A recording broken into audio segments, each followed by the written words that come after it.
Michkov is signed, are you able to get into any more detail as to how you made this happen?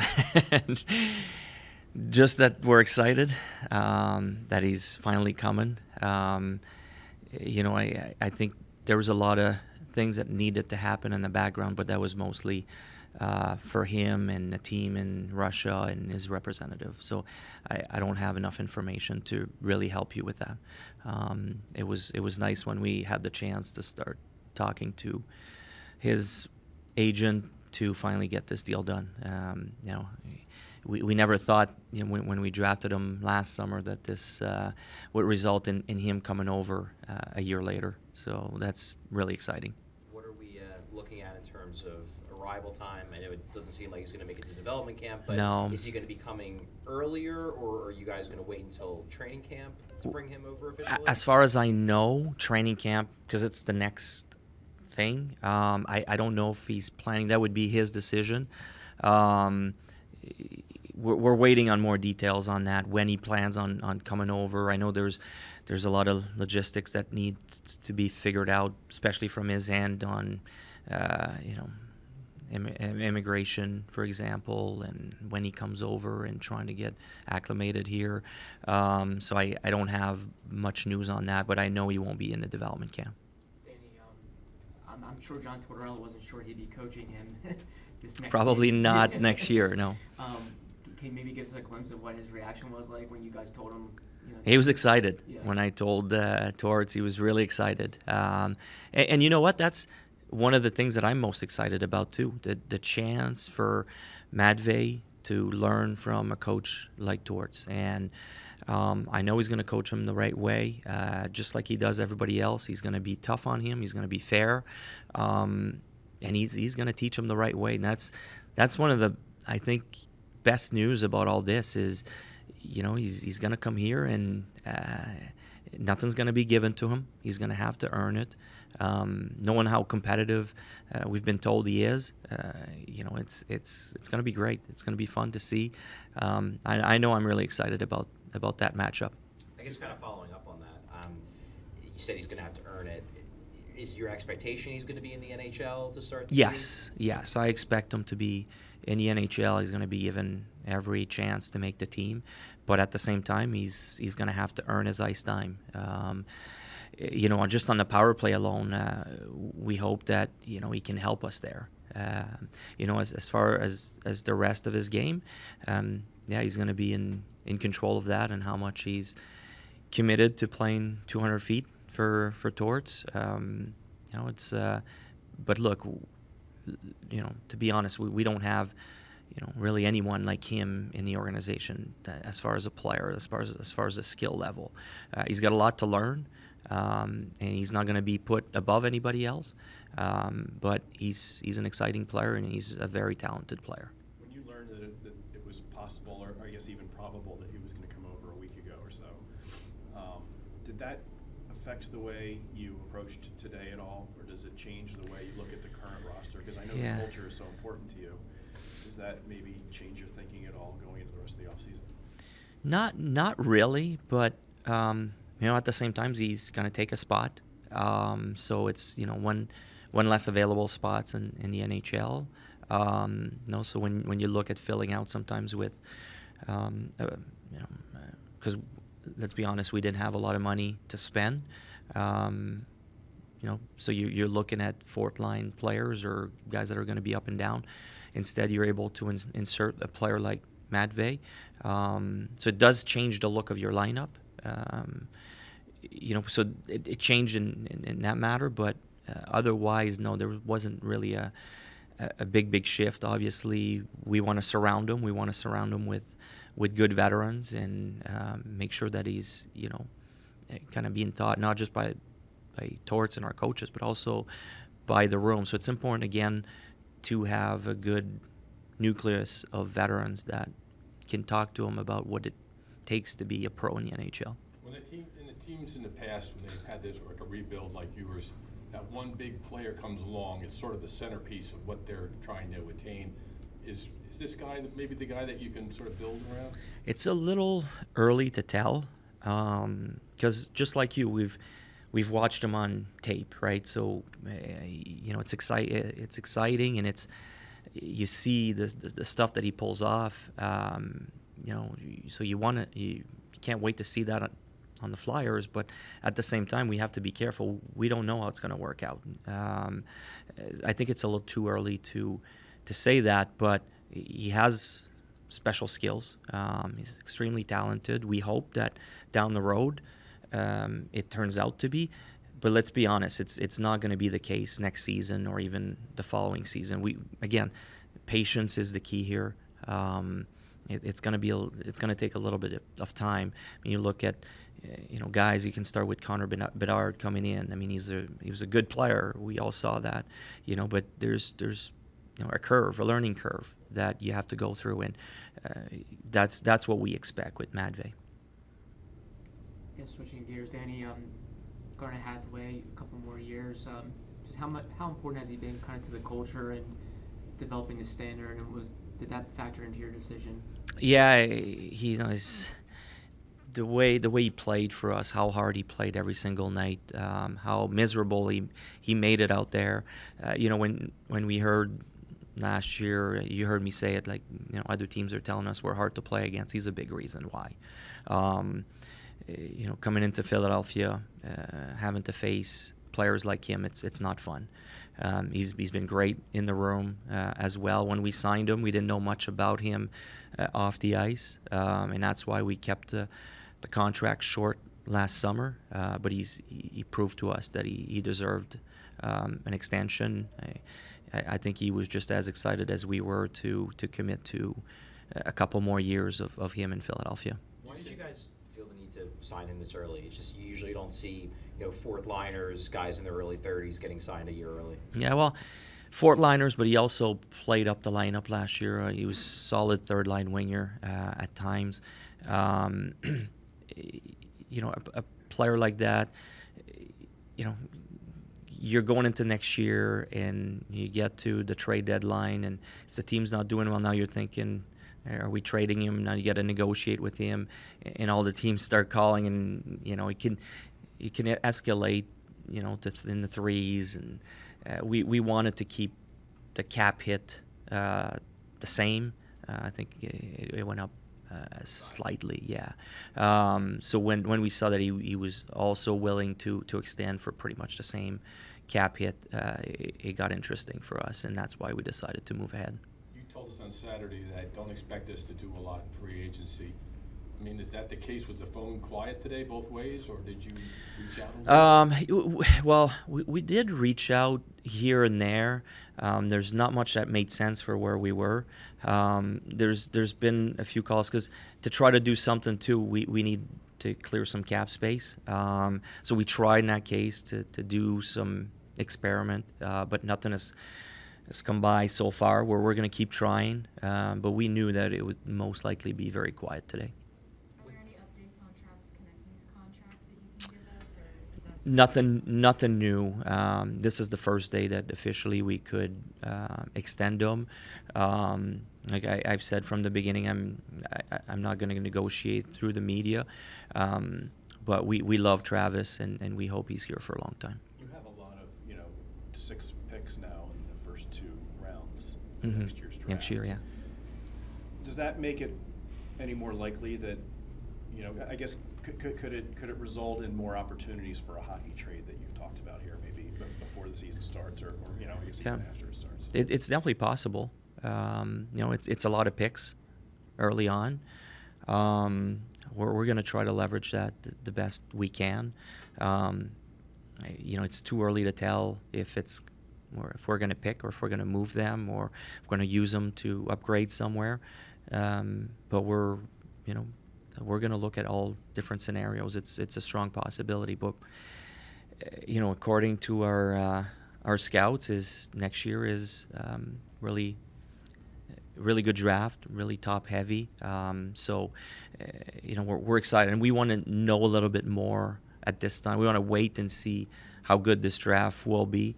It'll start with the Alinka Gretzky tournament this summer. We'll start to have slowly a better idea of where it's going. But if there's something that makes sense along the way, we're we're gonna look into that as well. But it's kind of nice to have that leverage on our side. Like I was telling you guys that after I think it was after the first round, sometimes it's tough. It's tough to be patient. You see some of the names go by, and you can claim a guy with one of your pick. It's tough, but we stuck with what we wanted to do. We felt we were adding some value with moving the first pick this year to next year. So, but yeah, it's not always easy to do when you see that some of the names that you could acquire in the moment. I can't wait to be sitting there next year and take advantage of it. You mentioned the cap situation. Is it fair to assume that Michkov's deal has pretty much max bonuses? And if so, what does that do? It's pretty close, yeah. Pretty It's close. yeah. What does that do to your cap planning, into this season? Well, as far as I understand it, the cap hit is just his salary to start, but we'll have to navigate that throughout the season and look at the future. But probably the worst year, depending on what we do moving forward. But this year we knew we'd have a lot of contracts and dead money that we're trying to get rid of.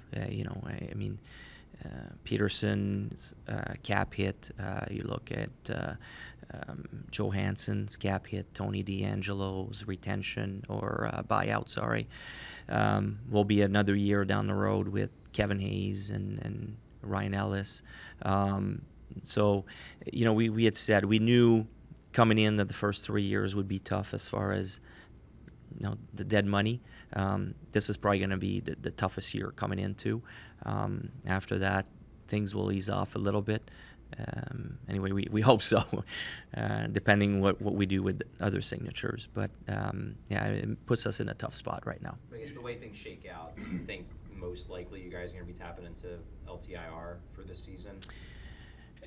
It's a little too early to tell. We're still trying to do some things that could probably help, and maybe ideally we'd prefer not going there, but this is the year that we might have to tap into it.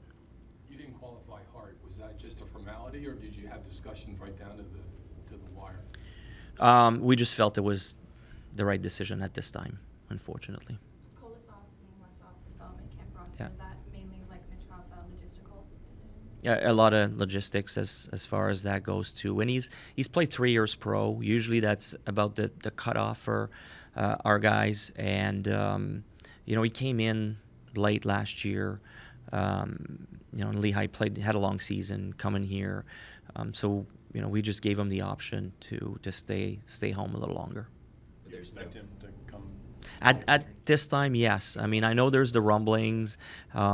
We've been in discussions with him. He's told us there's nothing of that. I mean, we're still hopeful that it's just noise. So as far as we know, he's under contract. I mean, he can't play anywhere else. So I don't know what else or what other option if he decides to stay home. I mean, they did it with Fedotov, I guess, but it got him and them in trouble. I can't see that happening. So really, we him in camp with us. With Michkov, I know with other Russians, sometimes the language barrier can be something to, get over. Yeah. Do you guys have some resources to help him with like Tortorella and some of the coaches so they can communicate? Yes. We are going to help him, provide a tutor so he can start to speak English a little better. He's not fluent, so we have Slava that comes around too here that's been helping our Russian players that are not comfortable with the language.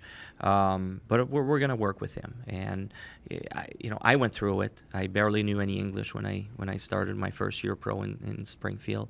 I get the culture difference is a lot less coming from Quebec than coming from Russia, but the players want to help, and he's going to be surrounded, and we'll make sure. And having Igor Zamula and Ivan Fedotov around as well, we're hoping will help his case and feel better at home here.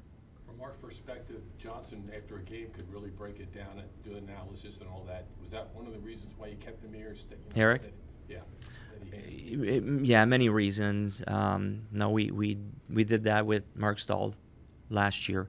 He was tremendous with guys like Cam York, Igor Zamula, and now we have Jamie Drysdale, we have Adam Ginning, Hunter McDonald, and Emil Andre that are all knocking on the door as well. We wanted another veteran guy just around, kind of like the same role that Mark had last year. It's been clear with Eric what kind of role he's going to play, and his leadership in the room was amazing when he came. I played with him. I knew how he was, how he was going to be in the room. He was fantastic. Some of the players loved him. The coaches all loved him. So it's the intangibles that he brings. And look, at the end of the day, he's also a 6'4" right shot defenseman. Just kind of like Mark, he's not going to be in the way, slowing the growth of our young guys. He's there to help them grow. That's the way we see it. You mentioned it a few minutes ago about Michkov's, he's going to have to earn his ice time. Obviously, you're excited to have him develop under John Tortorella. I just kind of want to dive into that a little bit because, last year, obviously, there were some, controversial coaching decisions that Torts made in terms of, cutting ice time, scratches, things like that. And whenever we asked you, your answer was always Torts coaches the team. He makes the decisions. We trust him. Yep. Michkov, not necessarily going to be going to different rules, but there is a degree of importance in terms of the way he develops, in comparison to, say, a vet. Yep.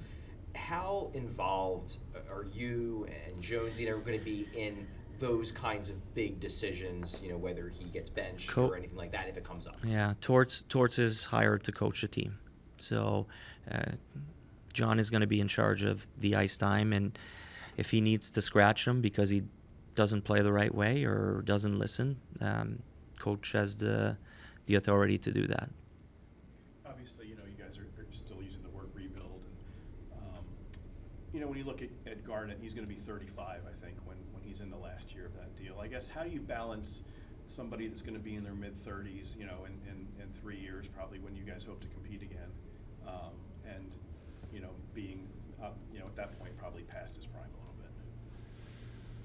Well, the way he trains, if you just watch it, the way he trains, and it's not like we've signed him for 6-7 years.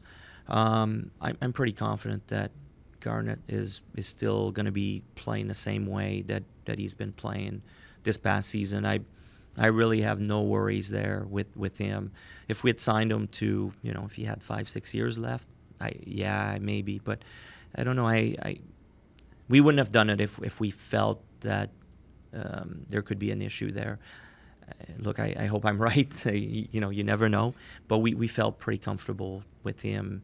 Again, his body of work and the way he trains in the summer makes us feel pretty confident that he's going to be at that same level. And in 3 years from now, we'll probably be talking about an extension for him. Kevin mentioned a few minutes ago about hockey trades, the off season. Obviously, there's still quite a few months to go before the start of the season. But do you think there's a good chance that you guys could be largely done for the off season, or are you expecting to be involved in more things in the coming weeks? Well, we're still trying. Coming weeks might be a little too long because there gets to a point where kind of teams either get away for the off season or GMs get away for another maybe 10 days. They'll shut down for 4 or 5 weeks normally. But at the moment, we're having some discussions with a few teams on a few different things. If that doesn't happen in the next week, there's a good chance that it'll be a similar. What you see is what will be a training camp, but we're always trying. Danny, with Michkov and just given how close you guys were to the playoffs, I know you said the word is patience with him, but do you feel like you have some young ingredients here that you guys can again push and try to make things interesting in the playoff race? We hope so, because that the value that we got last year coming down the stretch playing important games, it would have been nice to get in the playoffs and get that playoff experience also. And I hope and I feel we'll be competitive. At the end of the day, we're not trying to build a team to make the playoffs. We're trying to build a team to win the Stanley Cup. So, you know, I want to be careful there with, you know, it's not just about, for us, it's not just about making the playoffs. When we take a step forward, it's to become closer to being a contender, and that's what every moves is made for. But do I hope we're in the running? Absolutely. I hope we can somehow get into the playoffs. You know, that would be great for the experience of a lot of our young guys that haven't experienced it, especially here. The atmosphere of playing a playoff game in Philadelphia is pretty amazing. So I can't wait for this team to taste it again.